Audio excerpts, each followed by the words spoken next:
Ready? Mr. Rice, we're ready when you are. All right, we'll call this meeting to order. Could we start with the salute to the flag, please?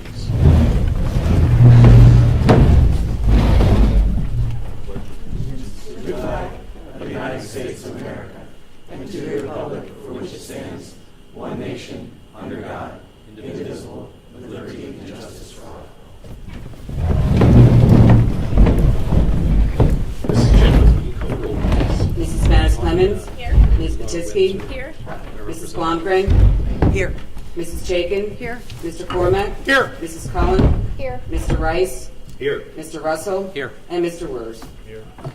All right, let's get started with public comment. According to policy 903, public comment, which is limited to 3 minutes, should be directed to the presiding officer rather than individual board members, district employees, or members of the public. For confidentiality and privacy rights, specific comments regarding particular individuals must be communicated privately to the school board and superintendent via email at the PSD schoolboard@parish.org. First on the list, we have Mr. McClellan.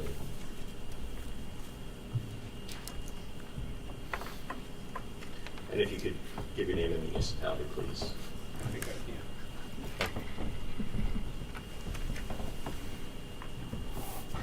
Ross McLennan, Hillstown. Shout out to our wrestling girls for getting this school as the 100th PIAA program, wrestling program. Good job, coaches and admin, and great video. Love that wrestling stance in front of the Capitol. Okay, shout out to the tech school. So last week was Engineers Week, and I heard from our buddy here, Ray Sliffer. Did I say that right? Slifer. So Slifer, yeah. So he works there, and I have friends that make parts for me, and I recognized him right away, and had to go talk to him. They love him up there. So, and that was our U.S. Presidential Scholar in 2021. Correct? Correct. So shout out to, but now he was Quakertown, but the idea of Engineers Week and seeing this guy there, realizing him, he was in our program, it meant a lot to me. Reading from the 119 policy, controversial issues should be a part of instructional programs when in the judgment of the professional staff the issues are appropriate to the curriculum and to the maturity level of the student. That would seemingly open the door to questions as to who in the district believes that Hillsdale rises to that specific criterion. By way of omission, Hillsdale excludes controversial issues regarding the history of minorities in this country. Are you okay with that? I am not. What is wrong with the current curriculum, and why would Hillsdale be better? Before committing tax dollars, we taxpayers deserve to see a comparison between the two. I do not agree with the opt-in versus opt-out. I hope you have done the PAYS research since the committee meeting where it seemed like most of you were voting to drop it in spite of your obvious massive confusion over what it is and, more importantly, its effectiveness. Well, you have shown here voting out this important survey and your attacks on many other areas of our public school is your extreme views are more important than the students and the community. You have no progressive agenda for improvements, no ideas that you are not getting from the far-right attack on schools, and clearly no understanding of what and why your changes mean. Aside from the PAYS report, you ignore the teachers, students, and majority of public speakers' input. Direct the administration away from their well-meaning and clearly excellent works with your extreme elements and circus-like tactics. I'm going to end with a quote from Carl Sagan. One of the saddest lessons of history is this: if we've been bamboozled long enough, we tend to reject any evidence of the bamboozle. We're no longer interested in finding out the truth. The bamboozle has captured us. It's simply too painful to acknowledge, even to ourselves, that we've been taken. Once again, you give a charlatan power over you. You almost never get it back. Sounds like brainwashing to me. Thank you. Kevin Foster.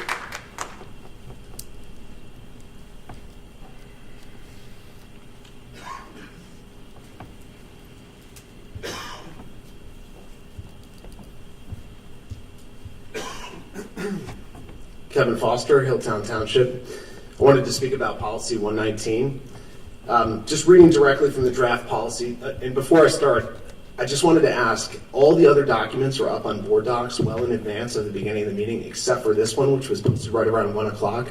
So if you guys could just work a little bit better to get everything posted at the same time, it would allow the community more time to review. With that being said, Policy 119, just to read directly from it, this shall include district building, teacher, and student surveys or questionnaires, including but not limited to the instructional use of informal student polls, student design surveys, or related activities. The new language includes informal student polls and student design surveys. So I had a couple questions. My third grader loves Pokemon. Is he allowed to ask his friends in class which Pokemon is their favorite? Can a teacher poll a class for their favorite character of a story? How about the day after Halloween activity where the students conduct a survey of their favorite candy and create a bar graph? Can a teacher ask for a show of hands if you know something about our local history?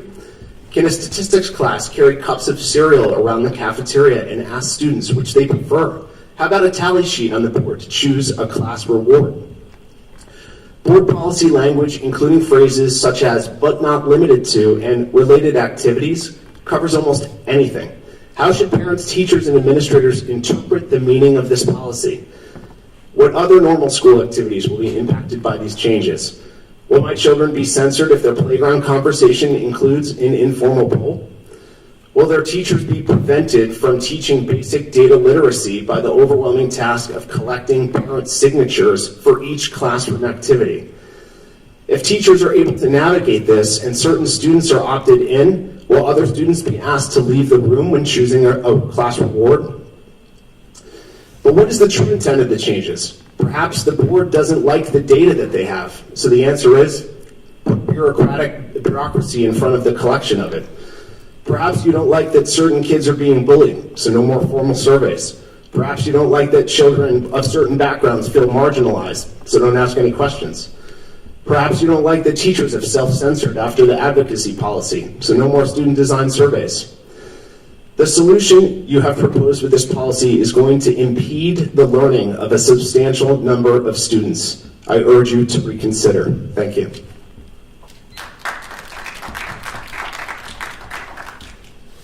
Next up, we have Laura Foster.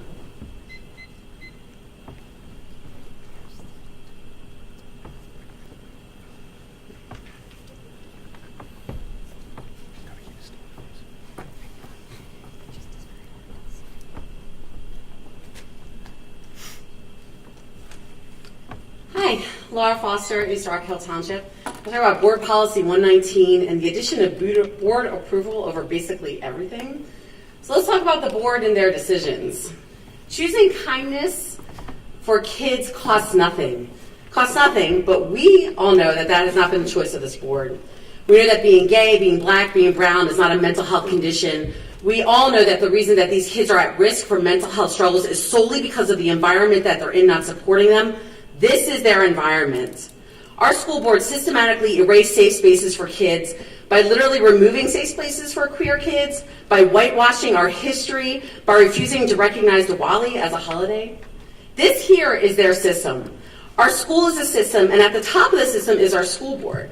A school board who not only made these policies, but also feel that it's okay to speak freely about hate in public forums, who freely make remarks making fun of the identities of our children. In case you missed it, our board members think it's okay to post memes, making fun of transgender people, including our Secretary of Health.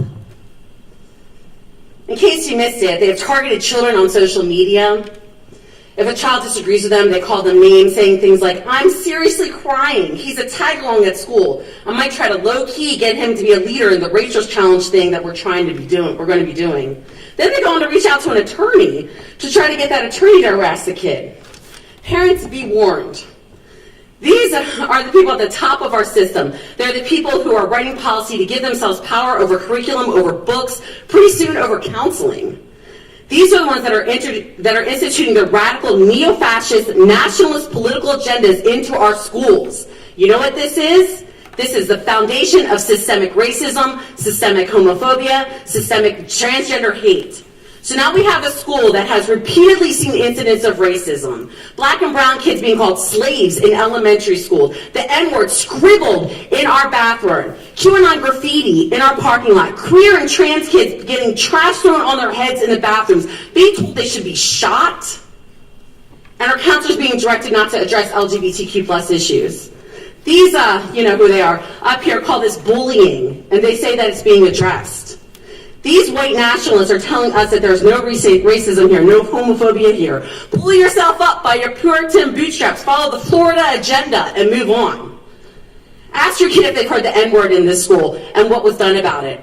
Ask your kid what it's like in the bathrooms here and what was done about it. You know what was done about it? These guys up here hired a PR firm to pull the curtain back over of everything that our parents have been saying about our kids who have been struggling here, our kids who have been bullied. Thank you for the gracious use of my taxpayer money.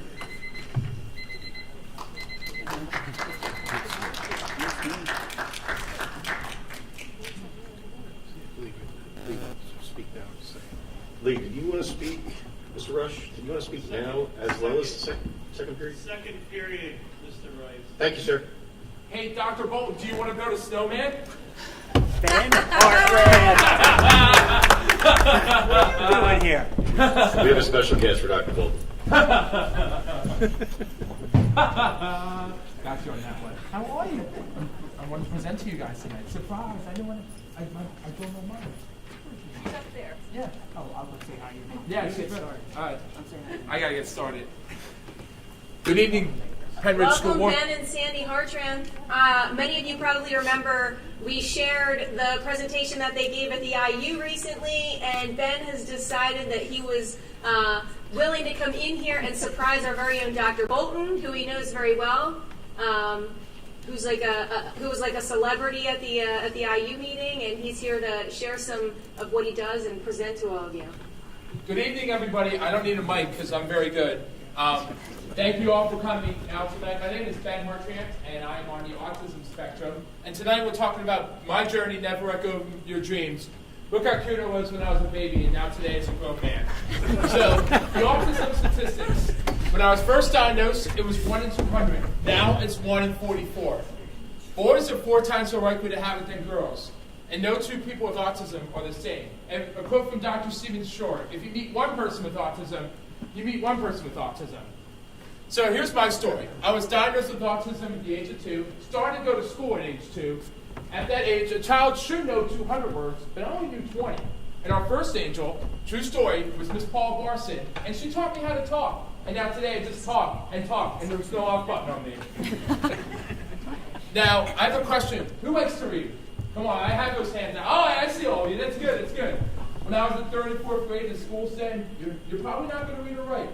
Well, I doubted them wrong. In 4th grade, I could only copy from the board. In 4th grade, I could only read kindergarten books. I went to a private school called the Talk Institute. I went from a kindergarten to a 2nd grade reader. Today, I know how to write in cursive, and I know how to read and write, which is really, really incredible. And speaking of faith, God provides me to the right person at the right time. The disability ministry provides love, acceptance, and friendship. Gives me a way to serve. My faith helps me through hard times. Now, what was hard for me growing up? Staying safe. So one time, my mom was vacuuming in the family room, and she said, Ben, I need you to stay right here. Well, I decided to unlock the back door, ran across the backyard, and jumped on my neighbor's trampoline.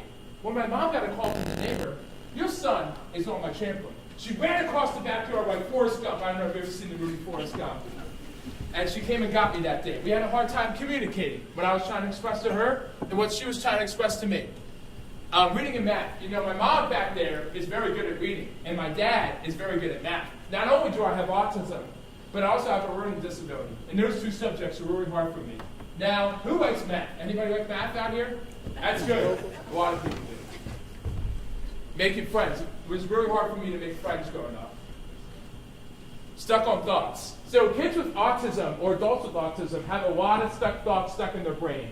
And they like watching the same scene over and over again, or the same music. I like Christmas music, so I repeat the same lines. Well, I have a perseverating thought. Every time the phone rings, I get so excited and I go, could it be? You all can laugh at this. It's President Biden! Do you think he's ever going to call my cell phone? No, he hasn't yet, but maybe someday. Concrete versus non-concrete, heart versus dove. When we talk about these two definitions, this is what we talk about. My voice is real. My body is real. These hands are real. When we talk about non-concrete, we talk about emotions like love, inclusion, kindness, acceptance. It was very hard for me with autism to understand those emotions. Now, be the one. Here at Energy One presentations, we talk about one kind person can change the world and how kindness starts with you. Now, I normally say this in elementary schools, and these are elementary school styles, but we normally do these in middle school and high school styles. So here's some examples how you could be the one. Write a kind note to somebody. Board, this Penn Ridge School Board. It could be a kind note to a teacher. It could be a kind note to a student. Or a student could write a kind note to a board member.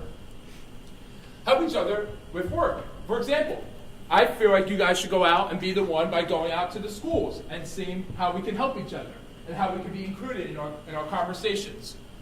Invite another person to hang out with you after school or after work, you know? Talk to a student. Hang out with a colleague. Talk to each other. Make somebody feel special. It could be somebody in a special ed classroom. It could be a special ed student. Volunteer in your community. You know, I volunteered at Matt on Main Street, and I love that a lot. Hold the door for someone and make a new friend. What did I achieve? I'm an autism advocate. I won Homecoming King. I work. I have my driver's license and dreams. Some dreams do come true, but some dreams don't even come true. We can talk about more of that in my presentation. So, it was my senior year, and I said to my mom and dad, Mom and Dad, I'm going to run for Homecoming King. Well, Ben, I don't know if it's going to happen. And they announced the first runner-up, the second runner-up, and then they said, Mr. Ben Hartramp. I got so excited, I ditched my date and ran across the field. It was just an amazing opportunity. You can check that out on benergy1.com. The power of inclusion, you know. I'm so thankful. I went to North Penn High School, and I'm sure Penn Ridge has a lot of inclusion here. If I was in special ed classes all day, I would have never been included. But because I was in learning support classes, I felt included. I got to participate in graduation. I even got to participate with some of my friends. I even got to go to some sports games. I even was in the men's choir. You know, I didn't get the lead solo in the men's choir, but I still felt included. I even participated in the play. You know, I didn't get to read in the play, but I still felt included. You cannot have a successful men's choir with just one person. You cannot have a successful play with just one person. You cannot have a successful team or school board in the workplace with just one person. So, events and plans. It wasn't like my senior year. One day I walked into my mom. I said, hey, Mom, you know what we need? What do we need, Ben? We need to get I want to get a party. I want to invite all my friends from church, work, school. I used to go to church with Dr. Bolton. He was the best. So I was like, well, Ben, I don't know if it's going to happen. Boys, Mom, can you let me do it? Well, okay. So, yes. So I got the video games ready to go. I went Nintendo Switch. I got the snacks, and I got my half Diet Coke, half lemonade. I call it the Benergy Special. So I heard this knock. It's Billy Snow! So Billy Snow showed up. 15 minutes went by. We hung out, played some games. 30 minutes went by. An hour went by. 2 hours went by. You know what else happened? We ate food and snacks, played games. Nobody else showed up. And it was just me and Billy Snow. And I actually felt excluded. But here's my challenge for you all. My challenge is, say like tonight or tomorrow, you walk out of here tonight, you're like, hey, you know what? Let's go do something. Let's go invite our neighbor. Let's go hang out with somebody. Take that opportunity. Because you never know if you have that opportunity again. Take that opportunity to don't be a stranger, to go meet somebody new. Walk around Penn Ridge. Say hi to somebody. Meet somebody new. That's what I would do. And I also, who likes the Eagles? Come on. Yeah. I know they lost the Super Bowl, but I'm still okay. I'm still fine. But I work as game day staff fan ambassador. I love walking around talking to guests all day. I turn the frowns to smiles. I give out cookie cutters. And if you like Taylor Swift, I'll be at the Taylor Swift concert. I'll be working at all the Taylor Swift concerts. So come check me out. And sometimes, this is very true, some dreams don't even come true. My favorite movie, 1776, is about the Declaration of Independence, and I love our founding fathers. My high school put it on. However, I didn't get the part. You can't always get what you want. Let it go. Let it go. But a real dream did come true. Who's heard of the Ellen Show? my dream is to get on the Ellen DeGeneres show to talk about autism awareness. And it took me a long time of hard work to make it happen. So they called and they said, "Is this Ben?" I said, "Yes, it is." I hung up and I walked in. We did a Zoom interview. Then they called us and they said, "We want you out here next week." They said, "You're not going to be Ellen, you're going to be on the Ellen 2. And they totally surprised me. So you can watch the rest of that video on BenergyOne.com, or if you have an opportunity, you can see it on Benergy One. Ellen gave me universal tickets, gave me game day tickets to the Eagles, not season tickets, and a helmet signed by the whole team, whole Super Bowl team, and $10,000 for the Eagles Autism Challenge, which was amazing.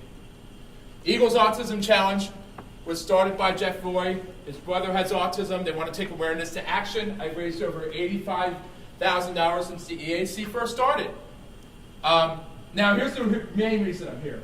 I would love to come speak at schools. My ultimate dream job is I wanted to do public speaking full time. I gave a presentation to my family why I wanted to do it. And my mom and dad and brothers were pretending they were America's Got Talent judges. And my mom was like, "I don't know, Ben." She was like a Howie Mandel. "Oh, yes." And my dad was like a Simon Cowell. "I don't know, Ben." I'm a yes. My brother was like a Heidi. "Well, I'm a yes." And that's when we started Benergy One presentations. I come into schools, businesses, and organizations. But I wanted to thank, we're not done yet, I wanted to thank Dr. Bolton, and my friends at Penn Ridge School District for letting me fulfill my dream. Can we give them a big round of applause? And make sure you buy my mom's book. I'm here tonight. We're selling my mom's book. It's the best book in the world. I was swinging from the chandelier when I was 3. My mom said, "Oh boy, if I ever write a book, that's the name of my title." We'll be out in the hallway asking questions, or if you have any questions for us. And yeah, having autism is not a bad thing. It doesn't characterize who we are. Everybody's unique and special, just like a rainbow. One tree can start a forest, one night can push back darkness, and one kind person can change the world. Penn Ridge, let's go be the one. Thank you, everybody.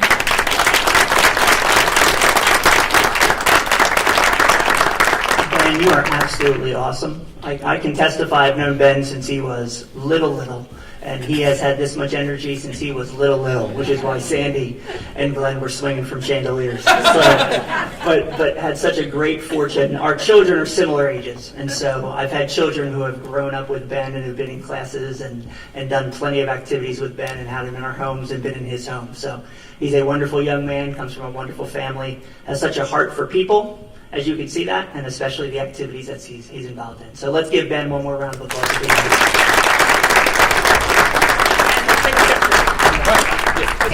Sandy, do you want to share what inspired your title of the book? Sure. I need to be on my phone. Very important. So literally, when Ben was 3, he was diagnosed at 2.5. And one day I found him on the dining room table, and he was swinging on my chandelier, literally, and he was stimming on the lights. And I thought, oh my gosh, if I live through this, that's going to be the title of my book. And then my sister-in-law gave me a journal, and she said, look, just document things. And initially, it was really just to kind of vent, but I'm so glad because there were so many funny stories in there that I forgot about, so many encouraging things that I would have not remembered. And so that allowed me to have the kind of neat information that I needed to put the book together. So that's it. Yeah. Absolutely. We're going to take a picture. You got to get in here with the book. New York best time selling author, Sandy Camp. You can buy it tonight for $20.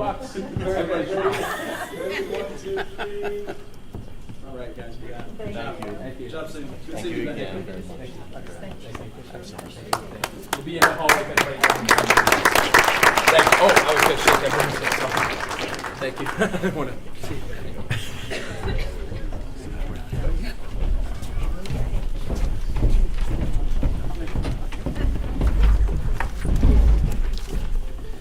How do you follow that? Wow, man. Good so far out. I think we should adjourn. All right, home with the President's report. Our students should always be the focus of any discussion and the reason why we make the decisions that we make. We must never lose sight of the why. In just a few short weeks of the new year, we are making strides. We have block scheduling moving to the next steps, which will enable every single student to have a career pathway for their individual successes. It is my hope that all students will be able to test drive their choosing careers through job shadowing opportunities, pushing themselves to learn even more about their chosen field of study and even learn in multiple disciplines. Maybe even a new career. always looking forward to a brighter future, all within their reach.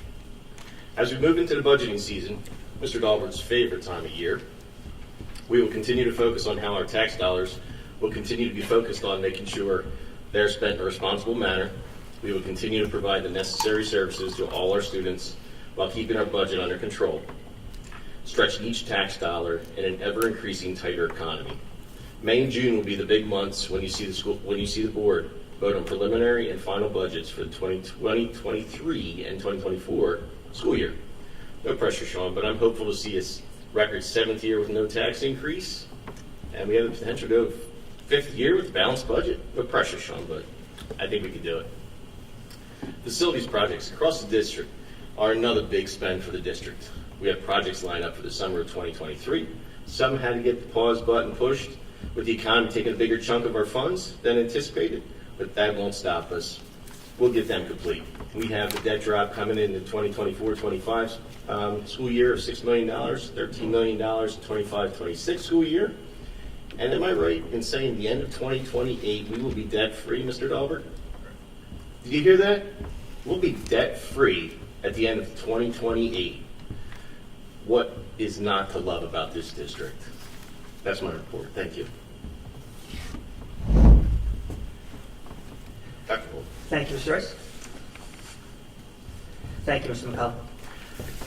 February 22nd was National School Bus Driver Appreciation Day. I hope you got a chance to see the collaborative efforts of our communication department. Thank you to Mr. Thomas, as well as all 7 of our elementary schools that created a celebration video that you can find on our website and YouTube channel. In addition, there were many videos from parents, HSA members, staff in our school, and lots of celebration for the members of our transportation department. Last week, the Guth Elementary community shared a special birthday with a special woman. Dr. Patricia Guth, who the school is named after, stopped by the school on her 90th birthday. She was greeted, cheered, and sung to by the entire Guth student body and all the staff members as well.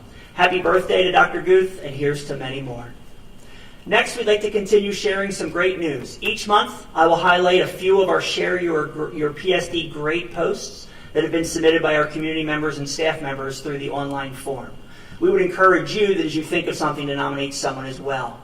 Whether it's an inspiring story, heartwarming individual, creative talents, community service, or alumni spotlights, please use the Share Your PSD Great tab that is on each school's webpage by clicking the button at the top of the page. In addition to these stories, there are many more. First, congratulations to Penn Ridge senior Ava Oliphant, who has been named as a finalist for the National Merit Scholarship. Second, Penn Ridge made Harvest hash browns from our nutritional services department, and they cleared their final hurdle. They got a huge 2 thumbs up from the students and the tough lunch crowd at Sellersville Elementary. This means that the spaghetti squash-based recipe will now be uploaded to the USDA database and will be part of menu options for all schools nationwide. We've already seen the talent of our artists, but 11 of them have been accepted into PSEA's 36th annual art exhibit, which starts on March 5th. This places their work among the best in Bucks County. Go ahead and take a look at some of them, and it's easy to see why. I think the next page has a few of the options that are going up.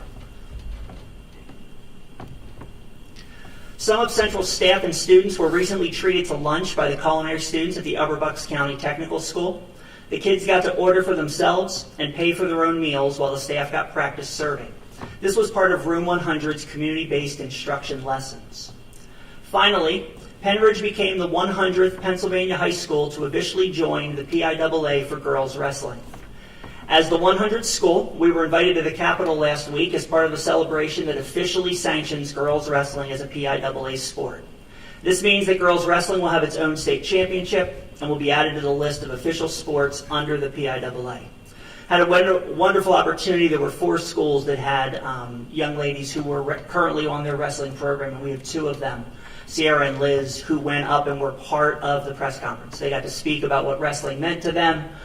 Some wonderful pictures in the Capitol in terms of them wrestling on the front steps and those types of things. So it was a really wonderful celebration for the sport, but also for the state and for those young ladies. I would like to recognize 2 donations. First, a donation of $125 that is to be used for breakfast and lunch debt within the Penn Ridge School District from Ryan Tellini. And second, a donation of $300, also to be used for breakfast and lunch debt within the Penridge School District from the Jamison Lodge 447. And that is the superintendent's report. Thank you, Dr. Bolt. Moving on to the student liaison report. So February was a quiet month in terms of student council. Many of our students did enjoy our winter ball event, but I would like to point out this month, many clubs across Penridge High School did come together and create a kindness bingo board. So currently our students can complete these activities and complete a bingo and win a prize from a raffle, but this was a wonderful collective effort from a bunch of Penridge's diversity and inclusion clubs. And Student Council has many events still in store for the remainder of the year, so we encourage all students to come out and join when those events become available. Thank you. All right. Moving on to the consent calendar. I have a motion here to make a motion to approve the consent calendar, items A through H. Can I get a motion? Second. Or consent, please. Second. Comments or questions? I just have one question about the budget transfers, and assuming there's some book purchases listed on that, books for counseling and what have you. And I just wanted to ask if those follow the same guidelines as the other book purchases, such as for the libraries. Dr. Bolton? I'm not certain, Ms. Cullen. We'll have to follow up and get back with you. Would you like to hold off on those for tonight until we find out? No, I mean, I assume that they would, having everybody knowing what we are intending to do, but I just want to, if you can. Yeah, I do as well. I'm just not certain, so I can't answer your question. Okay. See, but I'll find out and let you know. All right, thank you. Any other comments or questions? All those in favor? Aye. Aye. Opposed? Motion carries. Mr. Rice, if I may interrupt, as part of the consent calendar was the personnel report, and I'd like to introduce one of the employees that was on the personnel report twice this evening. I'd like to introduce you to Mr. Kyle Beller.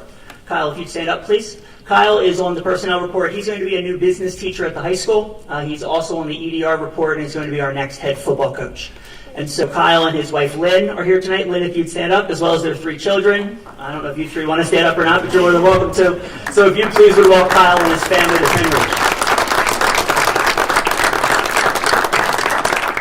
Kyle has worked as a business teacher for 21 years in the Nazareth School District and has taught business at the high school level for those 21 years.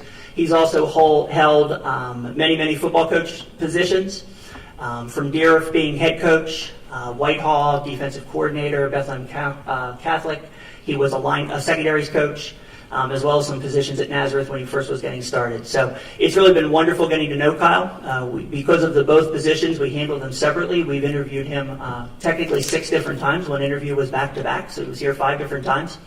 And so we've had a lot of opportunity to talk with him. And I said to the board when we were meeting earlier and getting a chance to get to know Kyle and his family, that Kyle answered a lot of questions for us, but he got most fired up when we asked him questions about kids and about football.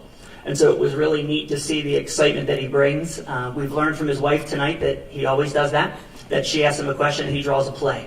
And it had nothing to do with the question, but that's what he does. And so, Kyle, we are excited to have you here, and we really look forward to getting to know you and your family. Thanks for coming down tonight. Thank you Thanks. very much. Welcome, Kyle. And your family. All right, on to committee reports. Activities, Ms. Chaikin. Okay, so the notes from the activities meeting are attached on the agenda if you want to read through them. But our first item is, which we've hit on a couple times tonight, to approve a girls wrestling team at Penridge High School. Second. Okay. Second. All in favor? Comments or questions? I was going to say, are there any comments or questions? All those in favor? Aye. Opposed? Sorry. And the second item is to approve an overnight trip for our band February of next year down to Disney World, where they'll perform and also do a march along Main Street. Second. Motion has been made and seconded. Comments or questions? All those in favor? Aye. Opposed? Motion carries. And the next Activities Committee meeting is next Monday, March 6th. All right, moving on to curriculum, Ms. Blomgren. Okay, we have one item tonight, and that is to a motion to approve the new high school course, Decision Making in Sports. Second. Motion has been made and seconded. Comments, questions? I just think that it's a great, I love the title of the course. I think it's cool to bring math and sports together, so I'm excited to see, what it brings and the students that get excited to take that class as well. And Mr. Vogel, thanks for explaining it to the committee. Thanks. Did we figure out a way to let Mr. Vogel in on teaching that course?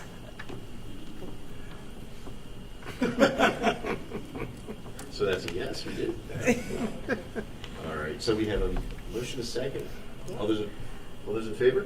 Aye. Opposed? Motion carries. Thank you, Ms. Chapin. Okay, and the next curriculum welcome, committee Mr. meeting. Rice. Sorry. Messed that one up. The next curriculum committee meeting is scheduled for Monday, March 6th. Thank you, Ms. Blomgren. All right, moving on to facilities. Mr. Corbett. Thank you, Mr. Rice. We have the attached, thank you.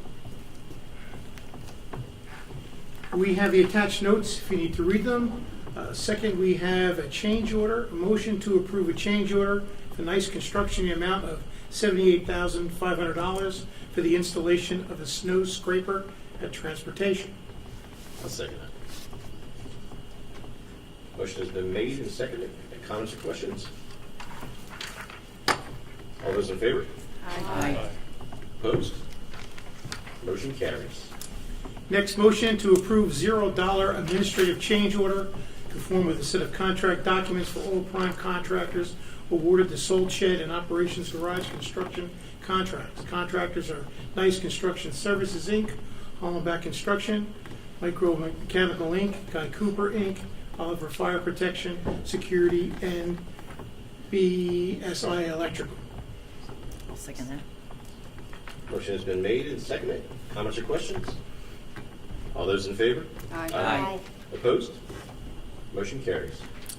Next motion is to approve East Rockville Township's development agreement between East Rockville Township and the Penridge School District to guarantee installation of public improvements for the operations and maintenance accessory building project. I'll second that. Motion has been made and seconded. Comments or questions? All those in favor? Aye. Opposed? Motion carries. Next motion to approve East Rockville Township stormwater management agreement between East Rockville Township and the Penridge School District for the operation and maintenance accessory building project. Second. Motion has been made and seconded. Comments or questions? All those in favor? Aye. Opposed? Motion carries. Next, a motion to approve Quakertown National Bank letter of credit resolution and related documents to provide escrow in the amount of $322,224 for the development agreement and stormwater management agreement between East Rockville Township and the Penridge School District for the operations, maintenance, accessory building project. Second. Motion has been made and seconded. Any comments or questions? All those in favor? Aye. Opposed? Motion carries. Last motion this evening is a motion to obsolete items A through B, listed below on your agenda. I'll second that. Motion has been made and seconded. Comments or questions? All those in favor? Aye. Opposed? Motion carries. The next facilities meeting is March 13th, 2023. All right, moving on to finance. Turn the page. Motion to approve the Bucks County Intermediate Units 2023-2024 programs and services and instructional materials and research services budget in the amount of $2,262,841. Could I get a second, please? Second. Got a second. Got a motion. Motion has been made and seconded. All those in favor? We have some comment on Oh, that. question, comments, sorry. Mr. Mr. Rice, I had raised a question before about asking for the actual budget or the projected year-end budget, and I've not received that yet. And I also raised the question about approval, at least according to the statute, it looks like we have to approve the entire budget. But I've not received any clarification on that. So because of those two things, I'm not in position to vote to approve the budget.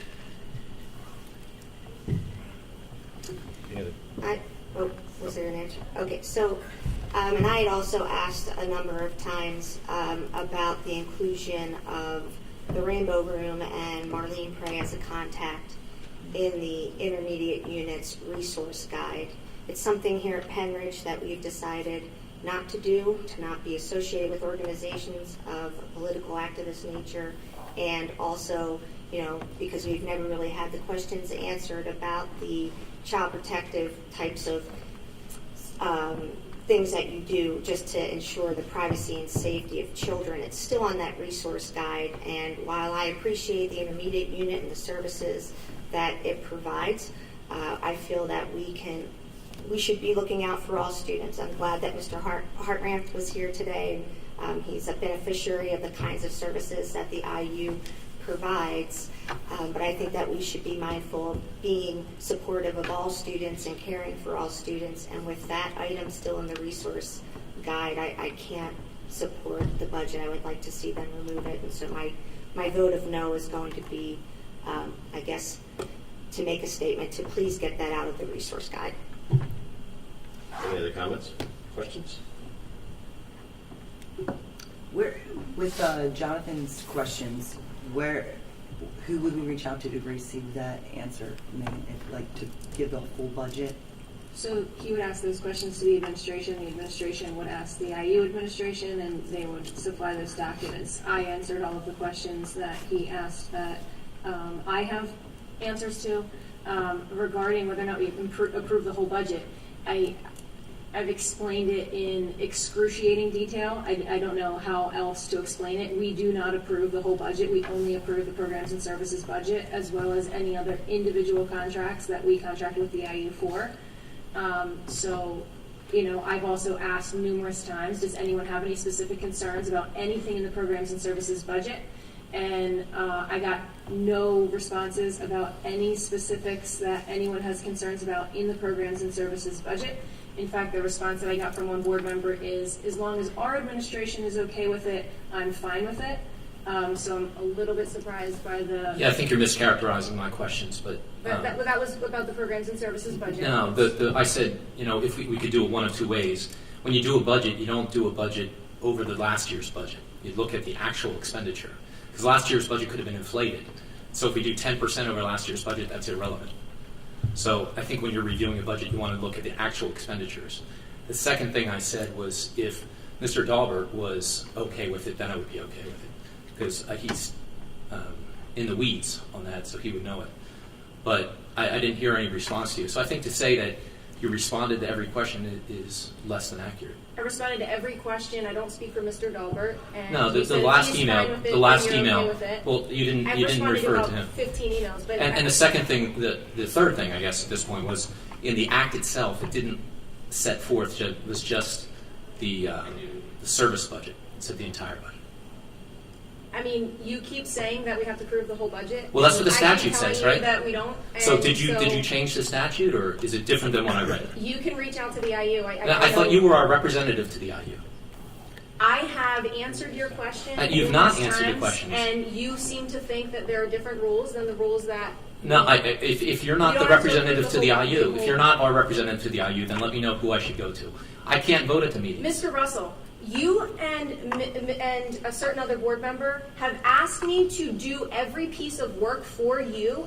Aside from me reading you the programs and services budget, I can't help you. Ms. Spanish-Clemens, I can't go to the board meeting specific information and ask questions. You absolutely can go and ask questions. I can do public comment. Inconvenient to drive to Doylestown. I work in Doylestown. It's not inconvenient for me. The issue for me is I can't go and ask questions. I can make a statement. I cannot ask questions at the meeting. Mr. Russell, if you have questions and you sent your questions to Mr. Hoffman, to Dr. Hoffman, I know that he would answer them for you. If you sent questions to Dr. If that's the Hoffman, way he you want would to operate, answer that's for fine. you. I thought I was supposed to go through you as our representative to the IU. Jonathan, I answered every one of your questions. You did not asked answer for the last email supplementary questions. documents that I don't have, and then said, but if Sean Dahlberg is okay with it, I'm fine with it. Sean was copied. I don't speak for Sean Dahlberg. That gave me the impression if Sean Dahlberg's okay with it, you're okay with it. My impression is that Sean Dahlberg is okay with the programs and services budget. If he wasn't, I think he would have raised those concerns. So I'm sorry, I can't speak for him. And regarding the other, the resources list that's on their website, I have passed on those concerns. I am one of 13 board members. I cannot tell the IU what to do as much as some of you seem to think that I can. I can't go to the IU and tell them that they have to remove a resource from their website. I have passed on the concern, but that's the most that I can do. I can't tell them what to remove. That being said, that resource list has nothing to do with the programs and services budget that we're required to approve. And based on what the law says, it goes by a majority of the sending district. So Mrs. the Banis reality Clemens, is it'll pass based on Mrs. Banis Clemens, the resource guide gives credibility to those listed in it. And although one vote at the IU is not going to pass a motion certainly could be made to do so.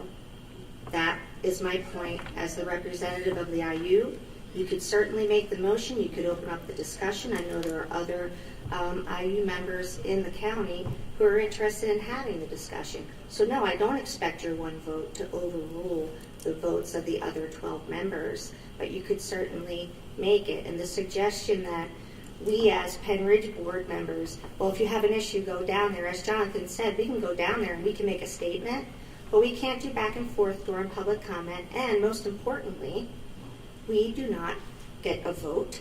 Well, I guess I should say we don't get to make motions at the IU board meetings. And most important, we do not have a vote. So that's the purpose of having the representative and making my request. And I think it does have something to do with the budget, the programs and services. The IU is giving an endorsement by virtue of having it there. And I just ask that they not have that association. It's my right as a board member to withhold my approval of that. Thank you. All right. I'm not the chair of the IU, so I don't control what motions get onto the agenda, what motions get onto the agenda and what don't. Do you have a new business item? If a majority of the board members want a motion on the agenda, that's usually how it works. I know that that's foreign concept here, but that's typically how it works. If there's new business on a typical agenda, a board member may make a motion. The motion can fail because maybe no one would second it. I have a feeling someone would second it, though. As I said, I know there's other board members who are interested in having the discussion. But to say that you wouldn't be able to bring it up in new business, I think is completely inaccurate. Okay, so we Dave, have can I ask something? Oh, absolutely. So we were all copied on that email chain. And I could have missed it. There was a lot on that. I thought the questions were answered, but if the real concern is if at the end of the day the admin approves the budget, and I don't know, Dr. Bolton, if you're able to answer this, but does the admin have a concern with the program and services budget that we're aware of? We do not. Okay. So we have a motion on the table. Mr. Dahlberg, do you have any concerns with the programs and services budget? I do not. Thank you. But I will say I was not part of the discussion that you had by email, so I was not aware of any questions that were asked of me in that discussion. All right. So I don't want Mr. Russell to feel that I ignored something or didn't respond to something. I wasn't expecting you to respond. It was my understanding that if they didn't want me to, if they felt that they couldn't give me the information, then it would go through you. I didn't realize that they were saying, oh, they're just going to go through you. No one ever informed me that they couldn't provide me with a year-end projection of what we anticipated from a revenue and expenditures. If you're going to make a budget, again, you don't make a budget based upon last year's budget. You make it upon what the projected expenses and revenue is. And so for me to have to approve a budget, I don't feel comfortable approving a budget over last year's budget. I would approve it based upon the revenue expenses that are projected through year end. That was never given to me. So I felt uncomfortable saying, I'm going to give my stamp of approval for this. Why ask me to do a rubber stamp if I can't see the data? But I said, if you don't want to go that route and provide me with the information, then run it through Mr. Dobert's office and let him approve it. And if he says it's okay, then I'll approve it. But it was never run through you, is my understanding. All right, so we have I a motion on the floor and we have a second. Yeah, I just wanted to add one thing. I have a fundamental problem with this and the tech school budget, which Jonathan brought up last year. We're supposed to approve a budget where we have no input in. We are paying the bills, so I'm not in a position to judge whether it's a sound thing or not, but we have no negotiating power in this, and we're just asked to rubber stamp it. So the whole concept is foreign to me. Again, the programs and services budget, you all have a copy of it. Every detail of what you're approving. But it's a budget over the budget. It's not the actual revenue and expenditures expenditures. in the budget, and none of you have concerns in the budget, but you have concerns with the fact that you don't have a say over the budget that you can read and literally have a say over. Ms. Banis-Clemens, you're missing the point. Can you provide us with the information as to what the projected year-end budget and what the projected year-end, not the budget, but actually expenses and revenue ended up with? Move on to vote. That's fine. Okay, thank you. Let's move on to all those in favor? Aye. Aye. Opposed? No. Nay. Can we do a roll call, Ms. Jones, please? Thank you.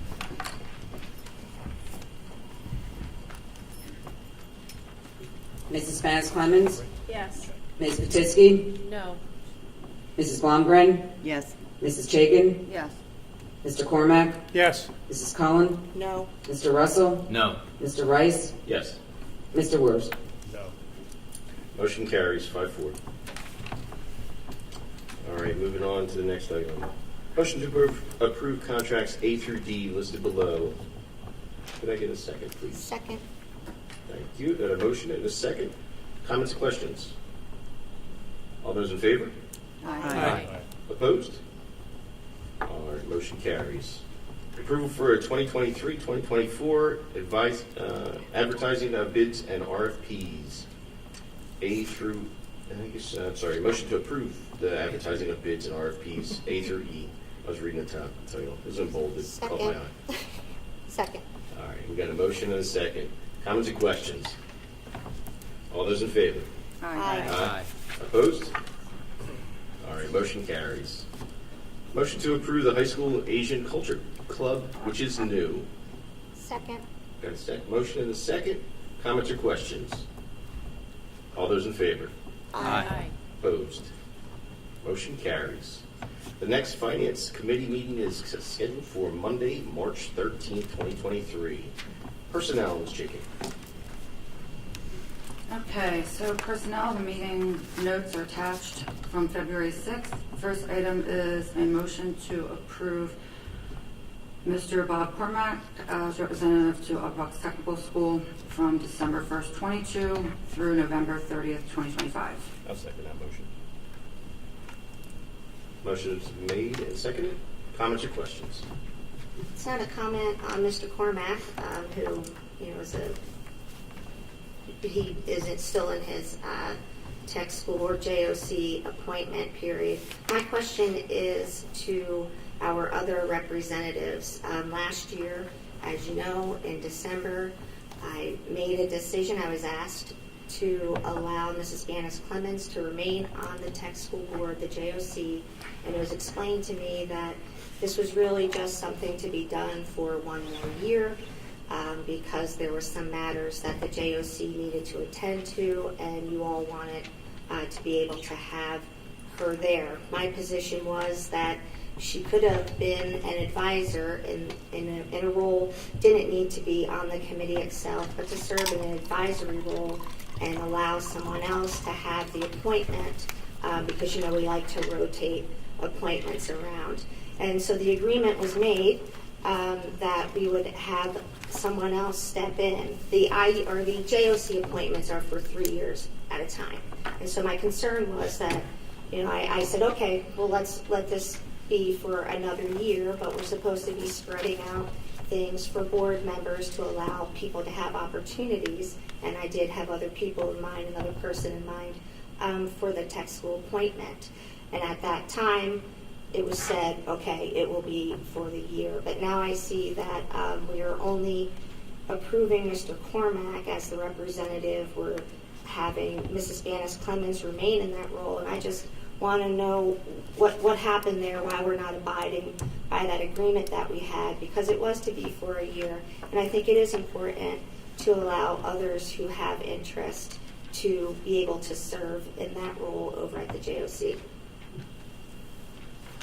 There's a motion on the floor and a second. Comments or questions?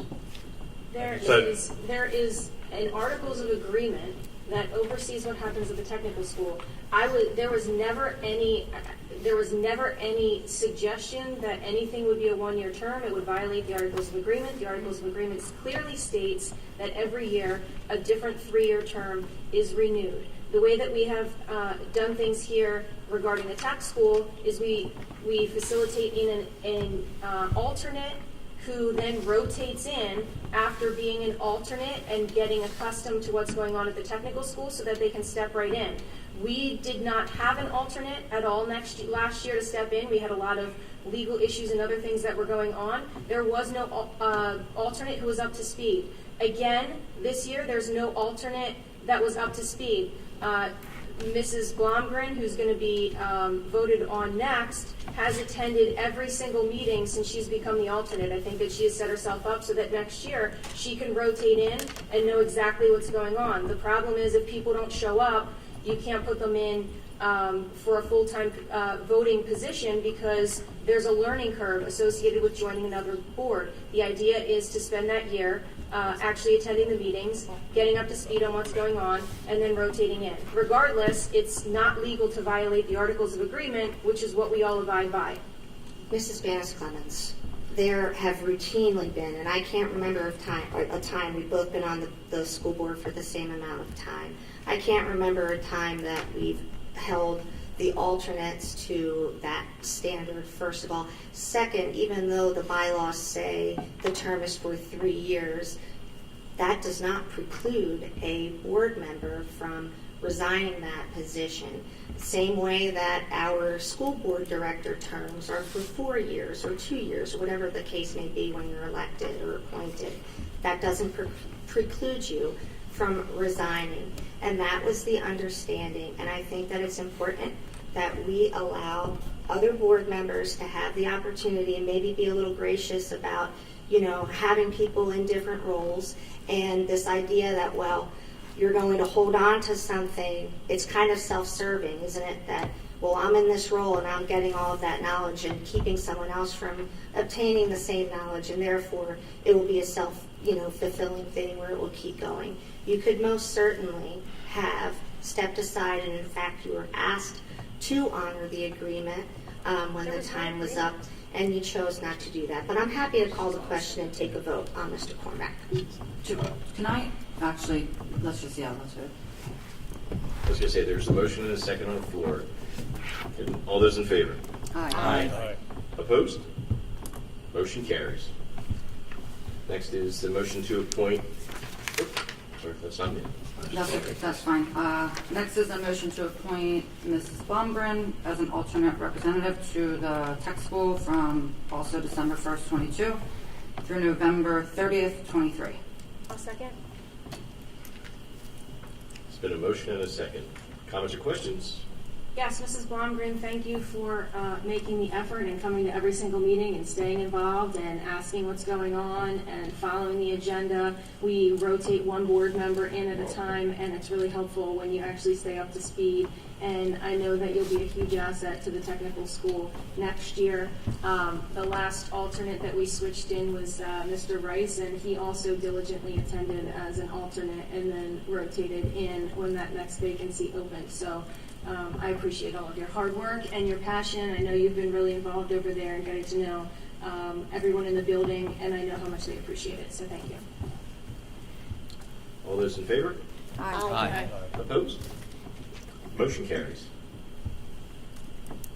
Okay, the next item is a motion to appoint Ms. Banis Clemens as a representative to the Bucks County IU from July 1st, 23 through June 30th, 2026. I'll second that. Motion has been made and seconded. Comments, questions? All those in favor? Aye. Aye. Opposed? Aye. No. Aye. Okay, this one, no. 6-1. 6. Is that aye or nay? That was- You're supposed to say nay, right? Same sign? Mr. Rice, I just want to read an email that I sent to Mrs. Cullen when she reorganized last year. I said in the email, and I'm reading verbatim, it may be this was during the reorganization, it may be helpful to identify who would like to start as the IU at some point so that person can start to follow the IU board ahead of time for a smooth transition. The reorganization for that is June of 2023. I specifically asked last year, I said that my term's going to be up next year. I would appreciate identifying someone and having someone start to come to the meetings and follow what's going on so that they could slide into that spot. And no one has been willing to come and attend the meetings or read the agendas. In fact, the only comments I've gotten from people who may be interested is that it's inconvenient to drive to Doylestown.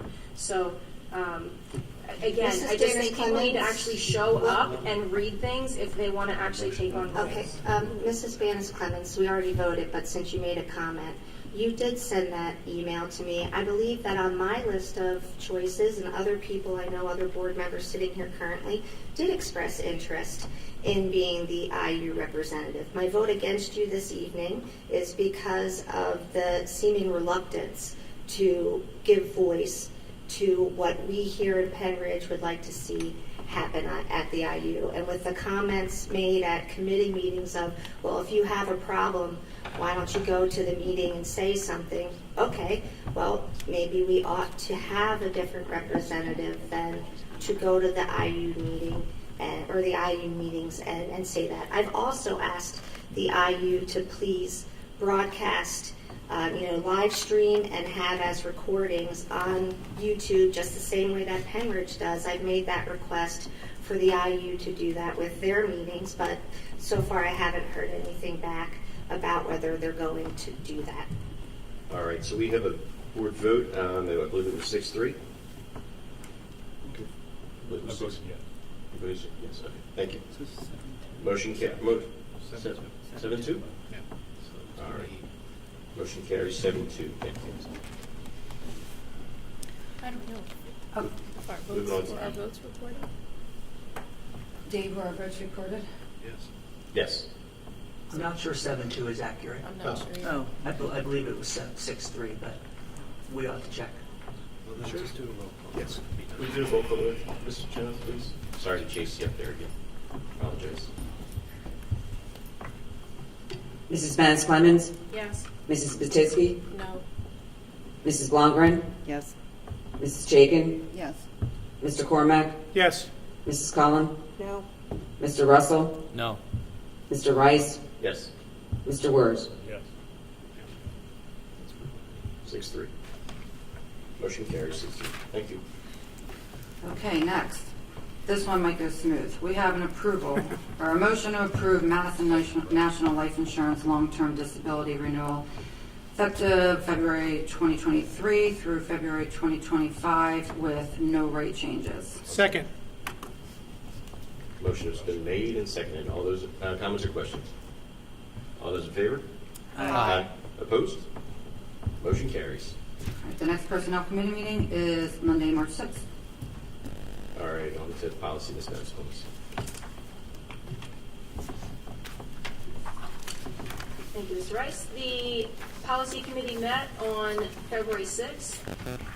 And first up on the agenda is the policies for first read, which are policies 119 and policy 903. I'll make a motion to approve the two of those. Second. Motion's been made and seconded. All comments or questions?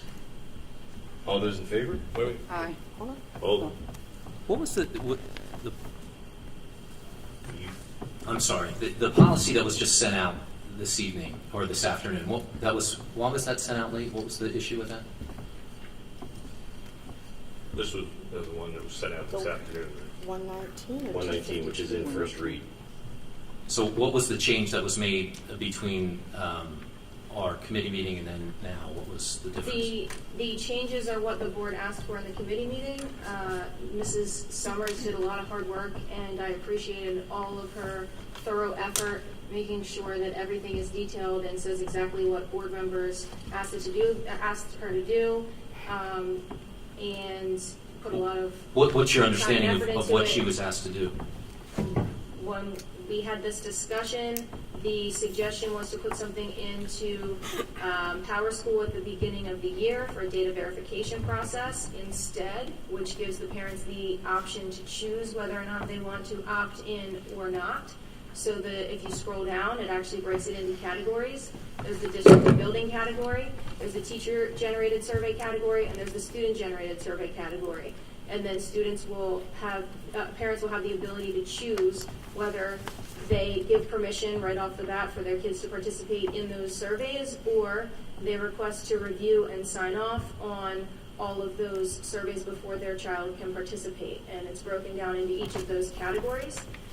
That's really the change, as opposed to it being opt-in, with the exception of third-party surveys, which the board asked for those to all remain strictly opt-in, that parents have to sign off on those. So that was the that's the change in the policy. And again, this is first read. This will go back to the policy committee meeting for board members to review before it comes back for a second read. It basically makes it more automated, so in the beginning of the year, you're saying these are my preferences instead of needing to do whatever counts. I thought we also had some discussion about trying to make sure that these, as we had in public comment, some of the informal surveys were not going to be scooped up in this net of exclusion. So how is that balancing taken into effect, if at all? The comments that were made at the meeting were that parents would have the ability to choose whether or not they were sign off in board docs, or I'm sorry, in Power School ahead of time, or if they wanted to sign off as they go. And if they chose sign off as they go, parents would send them. The policy already said that they would be sent to parents a week in advance. So this allows all of those to be sent to parents, and then only those parents who click that language requesting that there be a sign-off would be the ones to sign off. Everybody else. I understand that. My concern was with the issue raised. I think we raised it at our informal. Say a student asking his friends what team they like, whatever, taking a poll in that regard. Weren't we talking about having some sort of exclusion to say we're not dealing with certain levels of Didn't we say we'd link it to inquiry? the advocacy policy in some way, like these contentious issues? We don't have to, like, So has that been Girl reflected Scout in this cookies? in the policy 119 that we're linking it to the advocacy policy? So that was something the administration looked into, linking it into the advocacy policy, but there wasn't a specific definition to pull from the advocacy policy for that. The other thought was to use the language and have a which we could still do. The other thing that was discussed was potentially adding a different category to click that says, you know, those are the two choices, and then having a third choice that says, I request to review and sign off if the topic is a controversial topic. And then you would have to define what controversial is, but that would be a third way of doing it. Yeah, my concern is that there's going to be things that happen spontaneously, that we don't want this policy to be scooping up those kind of surveys, and I thought that was the tension that we were trying to work through. So I don't see this change as being reflective of that. If we add that third category, do we have to go back? We could add it now in the motion if you wanted to add that as a third category. Because I did think had come up with at the last meeting some way to not make it like some of the public comments, you know, if we're talking about baseball. Well, since it was just given at, this afternoon, shared this afternoon, to be respectful of everyone, it doesn't hurt us to have it go back to committee rather than try and figure it out here. Mrs. Summers isn't sitting in a position where, it would be easy for her to have a conversation about it. I don't see the harm in getting it right by putting it back in committee and making sure that we're not going to be, all the things that we talked about at the committee meeting. If people don't have an understanding that that's reflected in this policy, then it's only a first read. Just go ahead and put it back, get it right, bring it back, and then it should be smooth sailing for it. Well, as Ms. Cullen points out, the approval at first read doesn't mean it's the final version. So you can approve the version, take Mr. Russell's comments at the next committee meeting because it's going back to committee, and then it comes back in final form. I think that's the best option. So long as it doesn't, whatever we decide doesn't constitute a significant change. That's the only issue, right? Unless the board waives that rule, which it has in the past, no. So approving at first read merely approves what's on the paper today, goes back to committee, and it'll come back. Is that correct, Ms. Dennis-Clemens?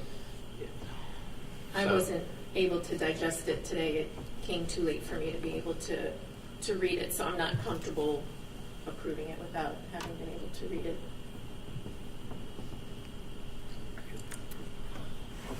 I wanted to make one other comment.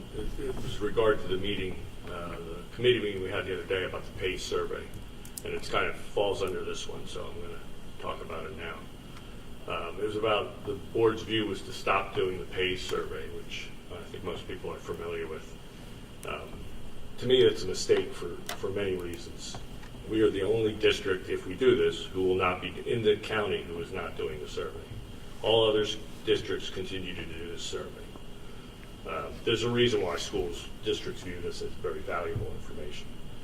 It's best to get the feedback on our students' views on critical aspects of their health and safety. It asks important questions and provides answers for parents and their school. It is critical that we continue to build an environment where we make improvements in substance abuse, mental health, and other areas that this survey focuses on. Instead, we will essentially stop getting information about whether we are improving or failing in our efforts to improve the aspects of our students' overall health. The county uses this information to help distribute state and county funds to our community. Once we stop this, we risk losing some of those funding for our children. And although it asks difficult questions, it's better to ask them than to just ignore the problems our children are facing. We should not be sticking our head in the sand and hoping things get better. I also wanted to set the record straight on some aspects of the survey. The information is not sold to anyone. It is not used for commercial purposes at all. It's anonymous, so nothing can be done to anyone who fills it out. It is set up to determine if someone is simply filling it out randomly. It does this by asking multiple questions throughout the survey where inconsistencies can be detected. Going to the opt-out in the survey will effectively make the survey useless, as the participation rate will make it so low that the data is unreliable. We also received a letter today from the Bucks County Drug and Alcohol Commission regarding our desire to stop doing the PACE survey. They listed a number of reasons why we should continue with the survey. I hope the entire board reads this letter and sees the value in continuing this survey. And for the health and the well-being of our students, I ask that we reconsider that decision on the PACE survey and do what's right for our students. Just to point out, Ron, we're not eliminating it. We're just saying that parents have to give permission. And as Mrs. Cullen at was the saying, meeting, we all told Dr. Bolton that. no, it's opt-in, correct? Yeah, It's just even opt-in, you're going to get such a low participation rate that the data is useless. Well, like Mrs. Cullen said You can at ask the any last committee statistics meeting, maybe person. PACE will take out some of the really personal and unnecessary questions if people I don't know step why back. we would be the only district to stop using it. Well, we're leaders, maybe. I think Not in- the woman's not in name is mental health. it, well, her name's not coming to me right now, but we did get her email, but that was another, like this policy, another email that we got at the last minute this afternoon. And like Mrs. Chaikin just said, I believe I did say at the committee meeting, if the PACE was open to listening to school districts and taking some feedback, because there really are wildly inappropriate questions for children on that survey. Maybe they need to do it differently for different ages. And the fact that it's anonymous, I think Mr. Russell pointed out that if it is anonymous, you don't know who the child is that is having the issue anyway, so it's hard to target help to those children. So, we got that email today. I saw it. I felt like it was an opportunity for us to go back to her and say, and I'm sorry that I can't think of her name right now, but, to go back to her and say, okay, are you willing to hear what we have to say about this pays? I still think in any event that no matter what happens, no matter what the board ultimately decides to do after we get to have discussions with her, it should still always be opt-in, because people raise their children differently and have different philosophies about what their children ought to be talked about, what they should talk about with people, and the kinds of things that they should be exposed to. So I'll go back and I'll read her email a little more thoroughly, and I planned on sending something to her. But I'm still. I still don't think that our children should be used as someone else's research subjects. I think there's other ways to get the information that you want, but the board can make that decision. So just to clarify, at the last meeting, the consensus from the board was to no longer utilize the PACE survey at all through the district. That doesn't mean that we can't change that position, but Mr. Wers is correct that was the consensus at the meeting. So if board members would like to revisit that, we can, but that was the direction that was given to the administration, as well as making all other third-party surveys opt-in.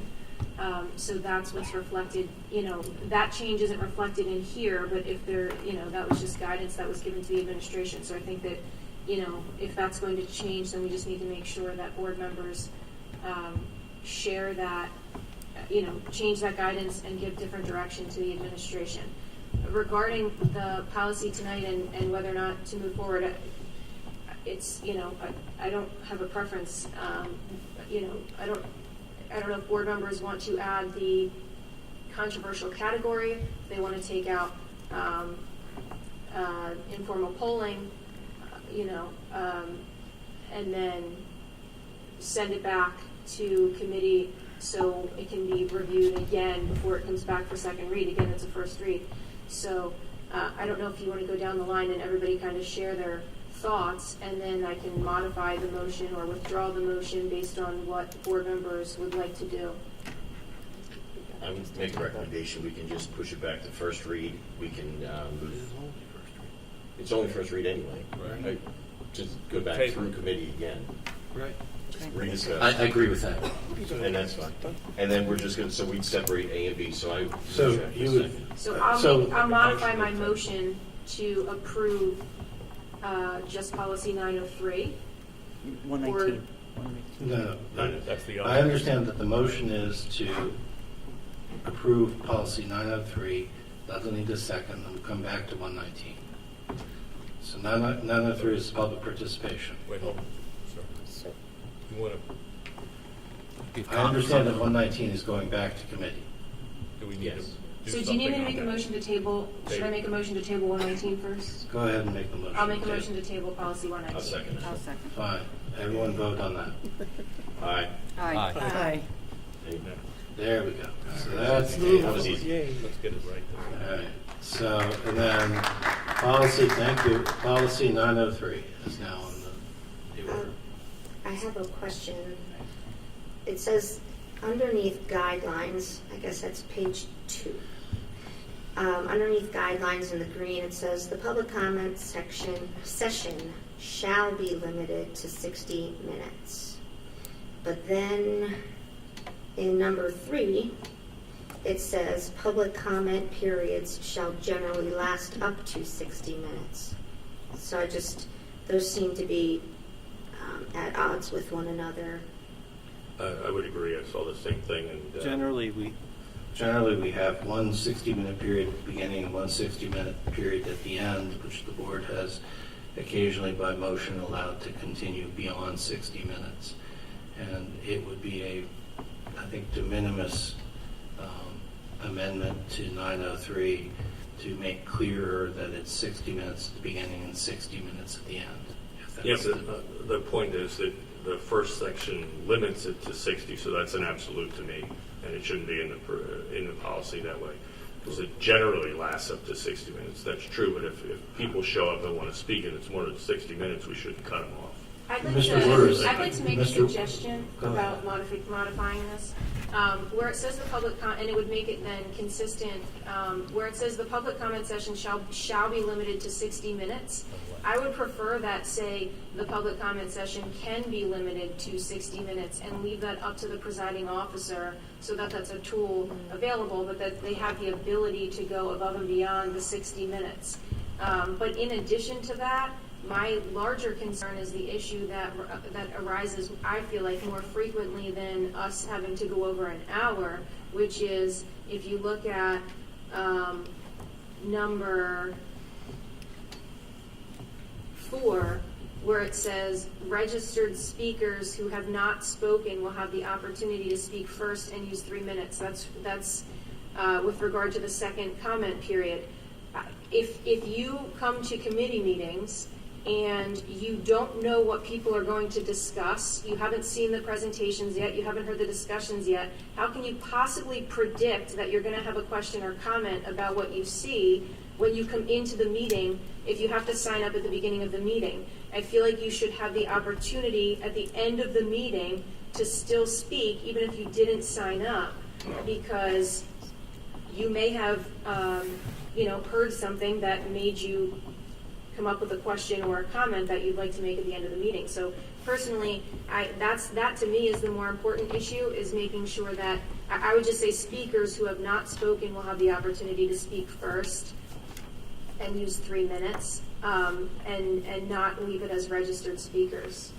That's really how we've done it up until last year. Last year was the first time that the board decided they were not going to allow people who showed up at the meeting to speak at the end unless they signed up on that paper on the way in. I think that makes sense, and I've had a question either from Mr. Miller or Dr. Bolton regarding the 60 minutes, like whether we say shall be limited or may be limited. Hasn't it always been that wording, and we've just pretty much always overruled our own rule? Yeah, That's not changing. The 60 minutes is there, right? Has Always always has been been. there in the Okay. policy. There's never been a time where someone has been refused the right to Yeah. speak based on time, although there has been limited of time, right? There have been times where we've limited it to 2 minutes yeah. instead of 3. The language, as Dr. Bolton indicates, if you look at the current policy 903, at section 3 and section 4, it says the comment periods will generally last up to 60 minutes, and then there'll be additional period of up to 60 minutes of public comment. We have, from time to time, allowed people to go over 60. More frequently than that, when we have an issue, we limit it to 2 minutes per period. But that's always been what we've done. Yeah, and I understand that, the way that we did things is in the past according to that policy, but since we have the policy, the hood open on it, and we're going to be making adjustments to it, the time is now to talk about what we think that the policy should be. I really don't like the limiting people to 2 minutes. We all know that when you make your public comment, you plan on speaking for 3 minutes, you get it down to the second. And when you suddenly announce to people, well, now you only have 2 minutes to speak, that really throws people off, and I think it doesn't allow them to present themselves in the way they intended. Maybe they'll forget to include some things. I know that we have always, I don't know, I guess I would say we probably have always gone over the 60 minutes. I can't remember a time that we didn't. But I would rather that the policy not give that opportunity to restrict people's speech. I would rather have it be that we don't have that limitation in there. And I don't know how you would word it, but I really don't care for the cutting people down to 2 minutes. My recommendation, so board policy generally provides that the board can change their policies at any time based on the majority vote of the board. In the times where we have suggested to the board that you go from 3 to 2 minutes, it's because of the number of speakers and the desire of everyone to allow everyone a chance to speak.